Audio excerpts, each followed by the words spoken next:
Binationaux BXL. Et la chaîne YouTube qui vous montre les binationaux congolais d'Europe. Les binationaux de Belgique, France, Allemagne, Grande-Bretagne, etc.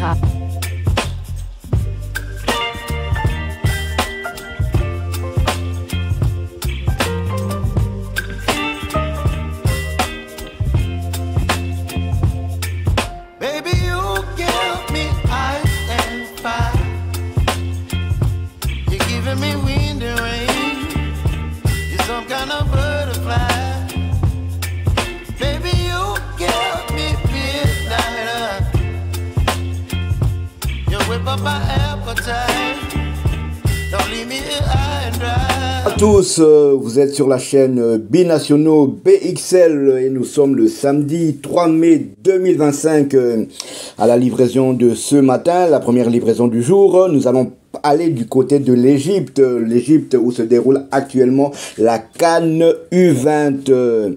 La RDC et le Ghana se sont neutralisés un but partout hier vendredi au New Suez Stadium d'Ismaïlia en Égypte pour le compte de la première journée du groupe C de la CAN U20 2025.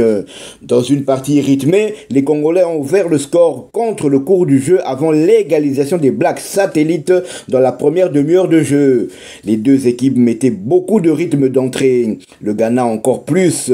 Ainsi, à la 11e minute de jeu, les Blacks Satellites se mettaient en évidence sur un tir bloqué in extremis par la défense congolaise au point de pénalty. C'était la première grosse occasion de la partie. Et pourtant, 5 minutes plus tard, les Léopardos ouvraient le score contre le cours du match. À la suite d'un corner exécuté à la remoise, Messi Moubundu Manitou, joueur du Amiens en Ligue 2 française, a dressé un centre parfait pour Samuel Ntanda, joueur évoluant en série B italienne dans le club de la Sampdoria de Gênes, et battait donc le gardien Gidios Aseako d'une reprise de la tête au second poteau. 1-0 à la 16e minute. La réponse ghanéenne ne tardait pas longtemps à intervenir. Une minute après, un avertissement de la part d'un partenaire dans le tir croisé à droite passé tout près du montant droit du gardien Ryan Toutou.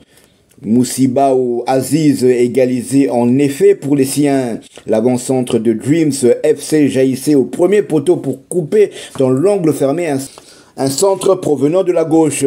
Un but partout à la 24e minute. Laissé tenir peu après la balle du 2-1 alors que Tony Talassi partait seul défier Aseyeko. Toutefois, l'attaquant était mis en échec par la sortie du portier de Dreams FC à la lisière de la surface de réparation. Et c'était à la 28e minute.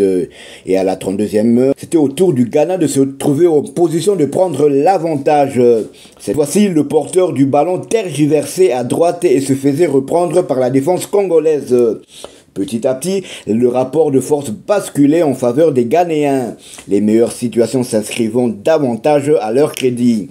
Avant l'habitant, Hakim Souleymana voyait son centre en retrait côté gauche intercepté de justesse alors que son partenaire était démarqué au second poteau. Cette occasion avait eu lieu à la 42e minute. Juste après la reprise, un coéquipier s'échappait dans le dos des défenseurs adverses pour aller défier le gardien Ryan Toutou.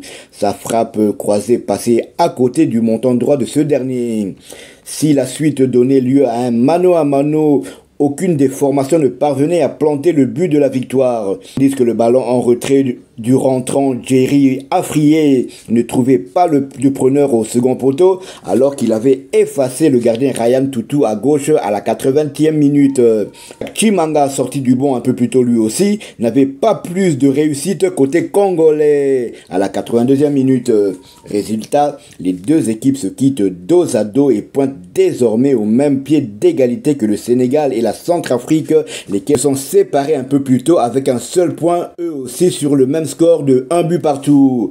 Lors de la deuxième journée, la RDC sera opposée à la République centrafricaine, tandis que le Ghana jouera contre le Sénégal. Voilà en gros un score toutefois quand même mérité. C'est vrai que on aurait pu garder le score, le 1-0 au moins un peu plus longtemps, mais dommage, cette petite erreur quand même défensive. Le dernier défenseur, malheureusement, ne s'était pas aligné par rapport à ses autres coéquipiers pour mettre hors jeu le centreur sur le but égalisateur ghanéen. J'étais quand même content de la tournure du match. Vu le score du premier match entre le Sénégal et la République centrafricaine, fallait ne surtout pas perdre ce match pour ne pas être distancé par les 3 autres équipes. Donc pour la prochaine journée, il faudra tout faire pour essayer de remporter cette rencontre.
Le prochain match de la RDC aura lieu le lundi 5 mai dans la soirée, donc ça sera contre la République centrafricaine. Donc de toute façon, une victoire ou une défaite, en tout cas j'espère qu'il n'y aura pas de défaite, ne nous qualifierait pas encore ou bien ne nous éliminerait pas encore, car avec ce partage, toutes les équipes peuvent avoir 4 points à l'issue des 3 matchs de poule, donc ce sera un peu compliqué, mais en tout cas sur papier, il faudra essayer de faire un très bon résultat face aux Centrafricains qui ont quand même créé la surprise face au tenant du titre sénégalais. Voilà ce qu'on pouvait dire à propos du match du premier match des Léopards à la CAN U20 qui se déroule du côté de l'Égypte.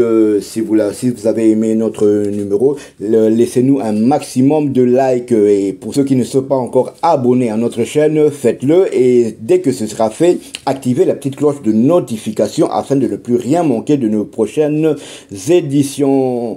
C'est ici que prend fin notre première livraison de ce samedi 3 mai. Binationaux BXL vous dit au revoir et vous souhaite de passer un agréable week-end. Ciao, ciao. Binationaux BXL. Et la chaîne YouTube qui vous montre les binationaux congolais d'Europe. Les binationaux de Belgique, France, Allemagne, Grande-Bretagne, etc.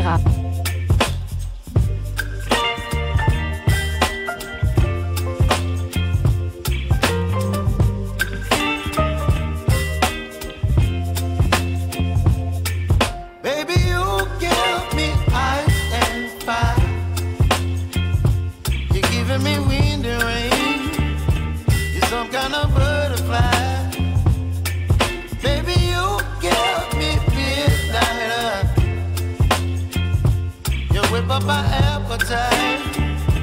Don't leave me here high and dry.